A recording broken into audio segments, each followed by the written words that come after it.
ಮತ್ತೆ ನಿಂಗೆ ಒಂದು ಇದನ್ನ ಕೊಡ್ತೇನೆ ಟಾಪಿಕ್ ಹೇಳಕ್ ಬಂದ ನನಗೆ. ಕೊಡಿ ಯಾವ್ದು ಕೊಡ್ತೀವಿ? ಹೋಗ್ ಬಗ್ಗೆ ಹೇಳಪ್ಪ. ಹಸು. ಹಸು ಹೌದಾ? ಹಸು ಒಂದು ಸಾಗು ಪ್ರಾಣಿ. ಅದು ಕರಗಿದ್ರು ಬೆಳಗ್ಗೆ ಹಾಲು ಕೊಡ್ತೈತಿ. ಅಲ್ಲೇ ಮೊಸರು ಮಾಡ್ಬೋದು, ಮಜ್ಜಿಗೆ ಬೆಣ್ಣೆ ತೆಗೆದ ತುಪ್ಪ ಮಾಡಿ ಮೈಸೂರು ಪಾಕ್ ಮಾಡ್ಬೋದು. ಹಸು ಸಗಣಿ ಕೊಡ್ತೈತಿ. ಆಮೇಲೆ ಸಾಕ್ರೆ ಅವ್ ಬಗ್ಗೆ ನೀ ಭಯಪಡ್ ನೋಡ್ಕೊಂಡ್ ಬಂದಿ ನಂಗೊತ್ತೈತಿ ನೀನ್ ಯಾಕಂದ್ರೆ ಅಂತ. ಮತ್ತ ಕಾರ್ ಬಗ್ಗೆ ಹೇಳ. ಕಾರ್ ಕಾರ್ 4 ಗಾಲಿಯ ವಾಹನ, 4 ಬಾಗಲ ಇರ್ತಾವ. ಗೊತ್ತೈತಿ ಎಲ್ಲರ ಕಡೆನೂ ಒಂದೊಂದು ಇಲ್ಲ, ನೀನೇ ಹೇಳ್ಬಿಡಲ್ಲ. ಇಲ್ಲ ನೀ ಹೇಳ. 4 ಗಾಲಿ ಇರ್ತಾವ, 4 ಬಾಗಲ ಇರ್ತೈತಿ, 4 ಕಿಟಕಿ ಇರ್ತಾವ. ಆ ಕಿಟಕಿದಿಂದ ನೋಡಿದ್ರೆ ಎಲ್ಲಾ ಕಾಣ್ತೈತಿ. ಒಂದ್ ಹಸು ಕಾಣ್ತೈತಿ. ಹಸು ಕರೆಯಾಗಿದ್ರು ಬೆಳಗ್ಗೆ ಹಾಲು ಕೊಡ್ತೈತಿ, ಹಾಲು ಮೊಸರು.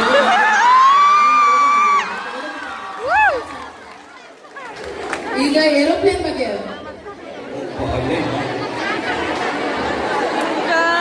ಏರೋಪ್ಲೇನ್ ಉದ್ದಗೆ ಇರ್ತೈತಿ, ಬಹಳಷ್ಟ ಕಿಟಕಿ ಇರ್ತಾವ, ಮ್ಯಾಲೆ ಹಾರ್ತೈತಿ.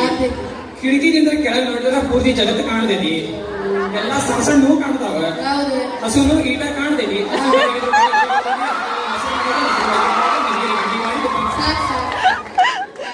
ಹಸು ಸಗಣಿ ಹಾಕೈತಿ.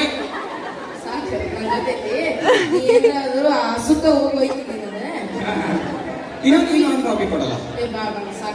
ಇಲ್ಲ ನಾ ತಗೊಳವ. ಈಗ ನಾನು ತಗೊಳವ. ಲೈಟಿನ ಕಂಬ. ಲೈಟಿನ ಕಂಬ ಉದ್ದಕ್ಕೆ ಇರ್ತೈತಿ.